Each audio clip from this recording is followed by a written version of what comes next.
Basically. अब Ethereum के world में अगर स्मार्ट कॉन्ट्रैक्ट यूज होते हैं तो स्मार्ट कॉन्ट्रैक्ट है digital agreements that runs automatically.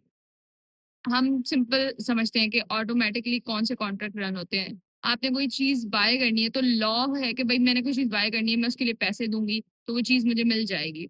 ठीक है। यही कॉन्ट्रैक्ट डिजिटली अवेलेबल हैं जो कि ऑटोमेटिकली काम करते हैं। मतलब कोई मैनुअल काम इनमें नहीं है। मैनुअल काम वो होता है जो इंसान करता है, ठीक है।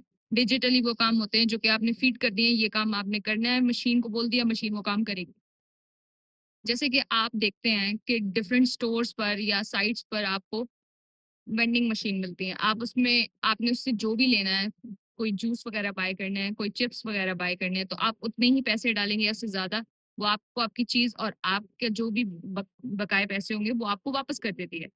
इसे कहते हैं स्मार्ट कॉन्ट्रैक्ट्स। ठीक है। इसी तरीके से स्मार्ट कॉन्ट्रैक्ट्स अवेलेबल हैं कि अगर आपने कोई चीज बाय करनी है तो उसका उसके बिहाफ पर आप वो चीज उनसे देंगे पैसे, या इन केस आपने बेचनी है तो वो देंगे, तो उसके बिहाफ पर, उस स्मार्ट कॉन्ट्रैक्ट के बिहाफ पर जो भी काम आप कर रहे हैं वो आपको रिटर्न में आंसर करेगा।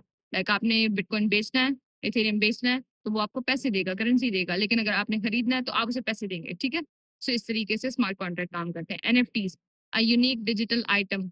आपको याद ही होगा कि एनएफटीज का एक अभी एरा आया था, मैंने लास्ट वीडियो में भी डिस्कस किया था कि बहुत ज्यादा आया था, बहुत इस पे बात हो रही थी कि आपको पता ही होगा कि एनएफटीज होते क्या है। एनएफटीज वो आइटम्स होते हैं जिनकी ओनरशिप हम डिजिटली ओन कर लेते हैं। ठीक है।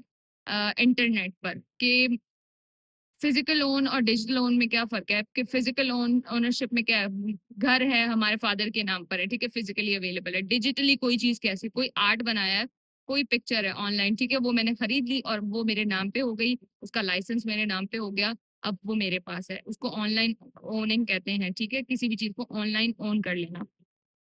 सो यहाँ पर भी एग्जाम्पल में भी है like owning original painting online. Online हमने एक पेंटिंग को ले लिया। अब डीफाई, डीफाई एक छोटी सी चीजें है, बहुत बड़ा टॉपिक है, बट मैं बहुत ही सिंपल तरीके से इसको खत्म करूंगी कि डीफाई का DeFi stand for decentralized finance.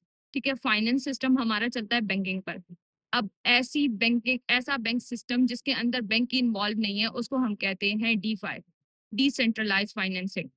Bank क्या करती है, पैसे देती है, पैसे रिसीव करती है। ठीक है। मतलब लेंडिंग, बोरोविंग और लोन देना और ट्रेडिंग, ये तीनों काम बैंकिंग करती है। लेकिन बैंक के बिना ये काम जब होता है तो वो किस में इन्वॉल्व होता है, डीफाई में। मतलब बोरो करना, लेंड करना, वो भी किस में, क्रिप्टो की एप्स के अंदर, तो हम उसे कहते हैं डीफाई। मिलते हैं अपनी नेक्स्ट वीडियो में।